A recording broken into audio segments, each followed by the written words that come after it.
Agradecemos por mais uma vez estarmos reunidos e que o auxílio, as intuições que vêm do alto possam auxiliar em nossas reflexões de hoje. Vamos falar exatamente dessa conexão que fazemos com o alto, essa conexão divina no momento de prece. A nossa vibração, o nosso pensamento, eles precisam estar elevados para que possa haver essa conexão com a mente divina. Às vezes, as pessoas preferem elevar o pensamento a Jesus, porque parece mais fácil. Afinal, o Mestre foi personificado em uma encarnação junto a nós. Conexão com Deus parece mais difícil. Nós não temos ideia como temos com Jesus. A imagem nos parece fugidia. Sabemos que ele foge à nossa compreensão. E por ser tão difícil, as pessoas preferem se referir a Jesus, que na verdade é puro, mas ele é um espírito. Então, elas vão louvar, agradecer, pedir a Jesus, pois esses são os 3 motivos que nos levam a fazer uma prece. O importante é compreendermos o significado da prece, porque nós estamos vivendo tempos muito difíceis, nós estamos atravessando uma crise mundial, tanto de valores, como moral, como espiritual. E nunca foi tão necessária essa elevação de pensamento, a prece, a oração, a reza, seja qual for o nome que queiramos dar. O importante é a conexão que vamos fazer, é a elevação de pensamento, em que o nosso ser esteja totalmente conectado com o pensamento divino. De nada vai valer a prece labial. Todos conhecem, hoje em dia, a conexão com a internet, por exemplo. Para ela acontecer, a sintonia precisa estar perfeita, senão ela não vai ocorrer. Pois bem, a nossa conexão com o pensamento divino também precisa estar perfeita, como a internet. Ela precisa estar perfeita nesse momento. Conexão com o Pai, com o Criador. Nós somos filhos de Deus, mas sabemos pouco desse Pai, temos dificuldade de compreendê-lo. No capítulo 30 do livro Fonte Viva, Emmanuel vai dizer que temos o gene de Deus. Nós estamos em Deus, assim como Deus está em nós. Mas para que essa luz divina se reflita em nós, necessitamos dos processos educativos da vida, por milênios e principalmente do nosso esforço. Então fiquemos em paz, pois se passamos por dores e trabalhamos, Deus está preocupado conosco, com a nossa educação, com o nosso progresso. Do contrário, não estaríamos sendo trabalhados. Se chegamos até aqui, quantas lutas não desenvolvemos através dos milênios? Já dizia o Evangelho que somos melhores do que há um século atrás. E vamos continuar esse trabalho incansável através dos séculos e milênios que haverão de vir. Portanto, o Pai ainda é incompreensível para nós. E como podemos compreender o que, segundo as palavras de João, o evangelista, é o amor? Allan Kardec, quando ele vai começar o livro dos Espíritos, nós vamos imaginar como ele iniciaria aquela obra. Qual a sua primeira pergunta? Qual a pergunta que ele faria para aquela equipe espiritual coordenada pelo Espírito da Verdade? E a primeira pergunta que Kardec vai fazer aos espíritos é: que é Deus? Vejam que de um total de 1019 perguntas, a primeira que ele vai fazer é sobre o tema central de toda a obra. Ele, com sua inteligência magistral e sensibilidade absoluta, muito adiante do seu tempo, percebe a importância do que seria para todos nós esse entendimento maior do que é Deus. Não mais um Deus sanguinário e temido, mas um Pai amoroso. E os espíritos superiores que lá estavam também deram uma resposta. Deus é a inteligência suprema, causa primeira ou primária de todas as coisas. E na sequência ele vai apresentar os atributos de Deus, para que nós tivéssemos uma noção mais aproximada do Criador. Vejam que quanto maior a compreensão, maior a fé e, consequentemente, maior a nossa sintonia. Daí o Espiritismo se destacar pela fé raciocinada. Porque para crer é preciso compreender e também se ter a certeza que aquela conexão está acontecendo. E quanto maior o conhecimento e a nossa transformação para o bem, maiores patamares espirituais nós vamos atingir. Maior será o alcance da nossa rogativa, ou do nosso agradecimento, ou mesmo do nosso louvor. E será que seremos ouvidos por Deus? É claro que sim, pois Deus sustenta o universo. Deus está em todos os recantos, nos mais longínquos lugares onde podemos imaginar. Como vimos atrás, Deus está em nós. Somos criaturas de Deus, nós trazemos o seu gene divino. E aí, vamos começar pela questão 659 do Livro dos Espíritos, que está inserida nesse livro. Qual o caráter geral da prece? E os Espíritos vão responder. A prece é um ato de adoração. Orar a Deus é pensar nele, é aproximar-se dele, é pôr-se em comunicação com ele. E aí vamos repetir o que já dissemos.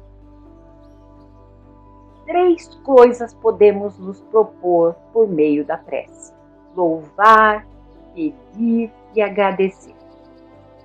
Mas e nós, quando oramos? Será que só repetimos palavras decoradas ou estamos sentindo o que nós proferimos? Uma conversa com Deus, compreendendo a sua representação, o seu significado, ou seja, um ato de adoração como um sentimento profundo de reconhecimento da nossa pequenez. Em sequência, nós trazemos o pensamento de Leon Denis. Leon Denis foi o contemporâneo de Kardec e ele faz parte daquele grupo de espíritos que vieram ao tempo do codificador para formar a equipe do Consolador, a equipe do Espírito de Verdade. Muitos estavam no plano espiritual e muitos aqui encarnados para que a terceira revelação acontecesse. Então, Leon Denis, em seu livro O Problema do Ser, do Destino e da Dor, ele vai dizer: a oração, a comunhão pelo pensamento com o universo espiritual e divino é o esforço da alma para a beleza e para a verdade eternas. É a entrada, por um instante, nas esferas da vida real e superior, aquela que não tem termo, quer dizer, que não tem fim. Vamos lembrar aqui que a vida real é a vida espiritual. Lembrar que somos espíritos e muitas vezes nos esquecemos disso, priorizando essa encarnação como se fosse a nossa vida real. É interessante também dizer que nós não somos eternos. Eterno é só Deus, que não teve começo, não teve princípio e não terá fim. Nós somos imortais. Não vamos morrer nunca, mas tivemos um princípio no momento em que fomos criados por Deus. Um dia atingiremos sim a perfeição relativa, pois perfeito só Deus, conforme nos ensina o Espiritismo. E isso é tão racional, porque Deus não teria nos criado só para essa vida. Porque uns vivem 100 anos, outros morrem durante a infância, e assim cada um caminha nessa encarnação com as experiências necessárias ao seu processo evolutivo. Então, aquele que viveu 100 anos teve todas as oportunidades e o que viveu pouco não aprendeu nada? Pessoal, Deus não faz nada de inútil. Percebem que estamos classificando Deus pela nossa ótica? Não, a sabedoria divina não erra.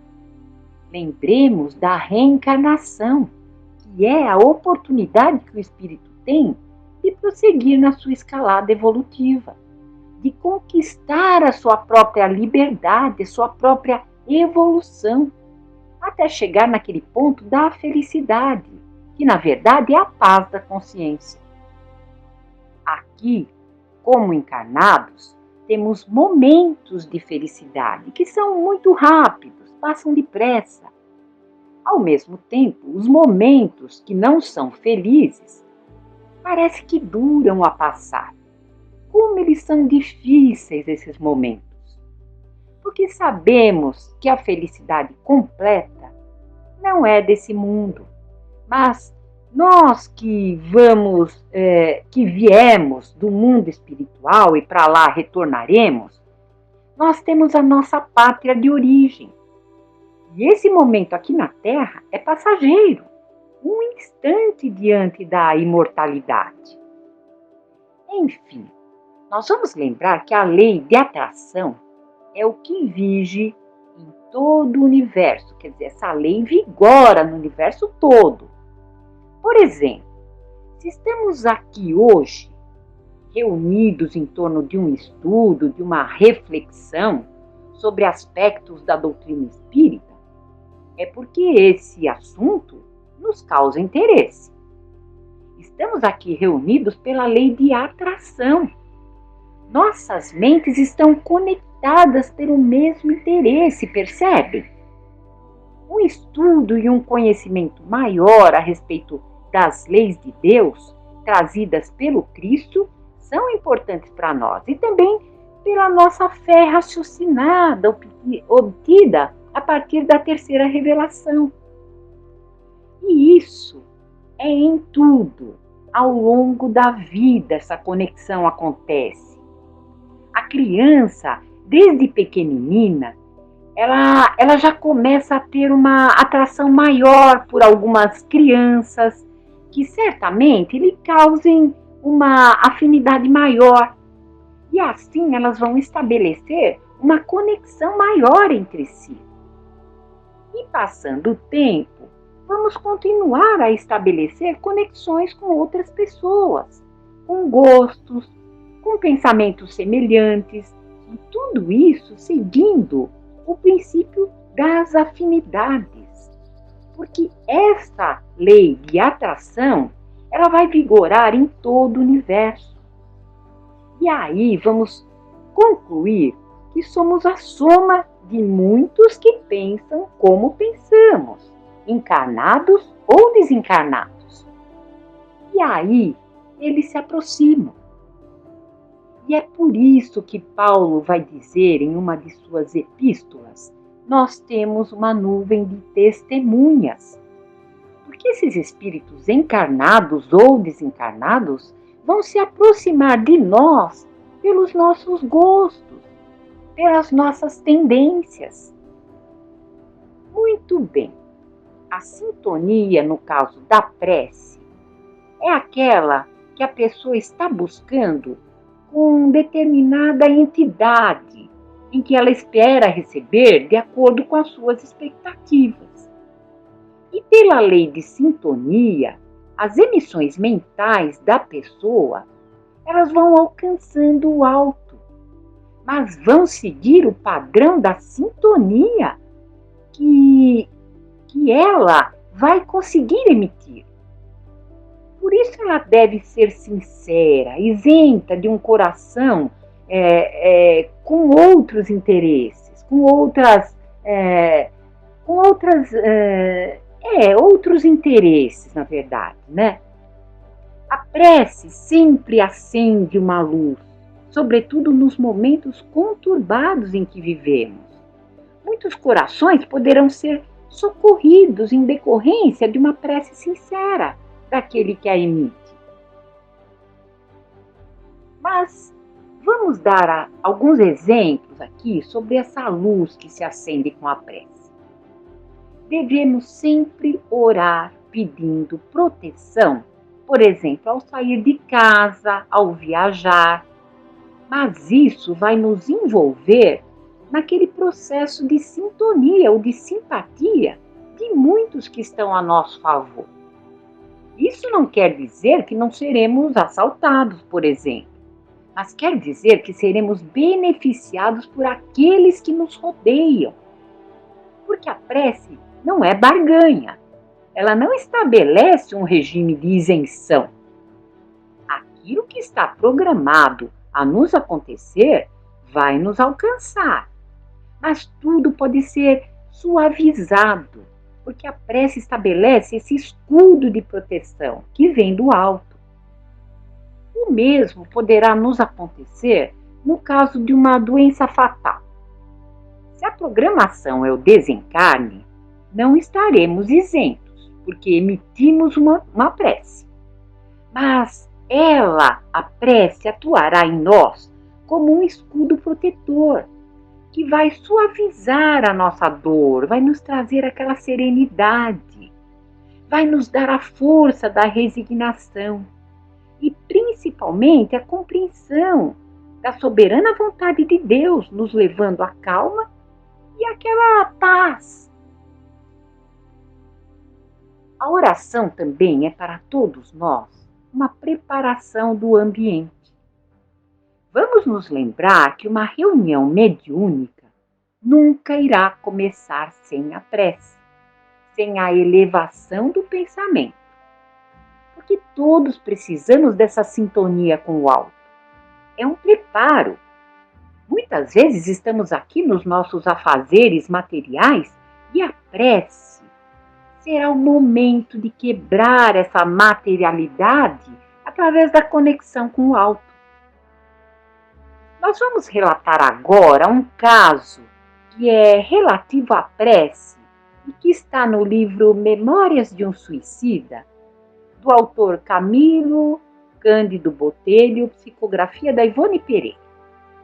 Então existia um grupo de espíritos que estava reunido pela lei de atração numa região denominada Vale dos Suicidas. O local é condizente com as emanações mentais daqueles espíritos enfermos. Esse grupo se afinizou muito e relatava a sua dor, o seu sofrimento e o motivo pelo qual chegou àquele ato de abreviar sua vida material.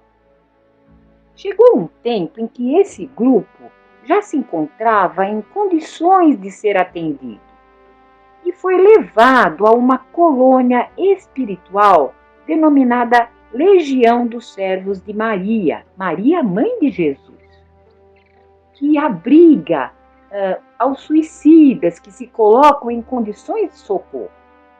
E ali está também o Hospital Maria de Nazaré, para onde aquele grupo foi conduzido. E entre esses espíritos existia um que era o mais sofredor. É o que se jogou sobre as rodas de um trem, porque o que acontece? É a repercussão do ato. A mente não desliga daquela cena. Mas naquele local eles começavam a receber todo o tratamento, toda a proteção espiritual. A reconstituição do perispírito que ficou, digamos assim, desequilibrado. Então, os dirigentes daquele hospital, do Maria de Nazaré, resolveram encaminhar aquele grupo de espíritos a um centro espírita, para se comunicarem e assim apressar aquele tratamento. Porque os fluidos animalizados dos encarnados beneficiariam aquele grupo de espíritos. E acabaram utilizando um pequeno centro espírita em Lavras, em Minas Gerais, onde a própria Ivone Pereira atuava como médium e iria dar passividade àqueles espíritos no decorrer de algumas semanas. Mas o primeiro espírito a ser socorrido foi aquele que mais sofria, que era o do trem. Então, tanto os mentores da casa como os do hospital que os acompanharam fizeram uma corrente fluídica para que o ambiente fosse bastante purificado. E a corrente tinha uma ligação com a colônia espiritual dos servos de Maria, uma espécie de conexão vibratória. Então, durante a leitura do Evangelho, as imagens do tema abordado iam chegando àqueles espíritos. Porque o dirigente, ao ler o Evangelho, ele ia emitindo pensamentos, e eles formavam imagens fluídicas de uma passagem de Jesus. E quando Jesus chegou, o suicida do trem dá um grito, chamando por Jesus e pedindo socorro. Quando ele pede socorro a Jesus, imediatamente o trazem para colocá-lo em vibração com a médium, que a gente supõe que seria a própria Ivone Pereira. E a médium começa a sentir aquele mal-estar que ele sentia. E ele via sobre a mesa a linha do trem. E como único encarnado, ele via o dirigente daquela casa. Então ele pede ajuda ao dirigente, que percebeu que era uma reunião diferente e sentiu que o espírito era muito, mas muito necessitado. Então, ele vai fazer uma prece. E aqui nós chegamos na importância da prece. Conforme ele faz a prece, os integrantes do grupo o acompanham mentalmente. E, por fim, todos os espíritos presentes começam também a orar, junto entre eles. E o dirigente foi ficando tão envolvido naquela vibração elevada, e ele vai pedindo pelos sofredores, e a prece atinge o alvo sagrado. A prece vai a Jesus. E aí, a prece atingindo o alvo sagrado que é Jesus, aquela vibração retorna justamente para envolver aquele suicida. E essa prece, ela veio com fecundidade, ela veio fecundada de essências preciosas que Jesus colocou ali, naquele facho vibratório. E quando essas essências preciosas caem sobre o suicida, ele começa a se acalmar. E essas vibrações eram uma espécie de compressas anestesiantes que caíam sobre as lesões do perispírito, acalmando o suicida do trem. E aí, as lágrimas dele foram diferentes. O suicida começa a se sentir um filho de Deus. Então ele começa a sentir que a vida não acabava ali e que ele tinha um futuro pela frente. A partir daí, a mesa, que na imaginação dele era uma linha de trem, se torna um facho resplandecente. Então vejamos aqui a importância de uma prece e o trabalho de tantos espíritos amorosos que vão fazer de tudo para que essa conexão aconteça, que ela ocorra. Uma prece pode não chegar a esse ápice que é Jesus, mas com certeza ela vai mobilizar tantos e tantos trabalhadores para que um sofrimento seja minorado. E para terminar, André Luiz, em seu livro Missionários da Luz, no capítulo 6, ele vai dizer: a prece não é movimento mecânico de lábios, nem disco de fácil repetição no aparelho da mente. É vibração, energia, poder. A criatura que ora, mobilizando as próprias forças, realiza trabalhos de inexprimível significação. Semelhante estado psíquico descortina forças ignoradas, revela a nossa origem divina e coloca-nos em contato com as fontes superiores. Dentro dessa realização, o espírito, em qualquer forma, pode emitir raios de espantoso poder. Bendita doutrina essa, que nos esclarece de forma racional todo o processo, todas as etapas que envolvem essa conexão que fazemos com o alto e que todos nós podemos atingir, não tenhamos dúvida. E que essa conexão se faça a partir de agora, com as palavras, justamente as palavras da prece que Jesus nos ensinou. Pai nosso que estais no céu, santificado seja o vosso nome. Venha a nós o vosso reino e seja feita a vossa vontade, assim na terra como no céu. O pão nosso de cada dia nos dai hoje, Senhor. Perdoai as nossas dívidas, assim como perdoamos aos nossos devedores. Não nos deixeis cair em tentações, mas livrai-nos de todo o mal. Muita paz a todos e até uma próxima oportunidade. Que assim seja.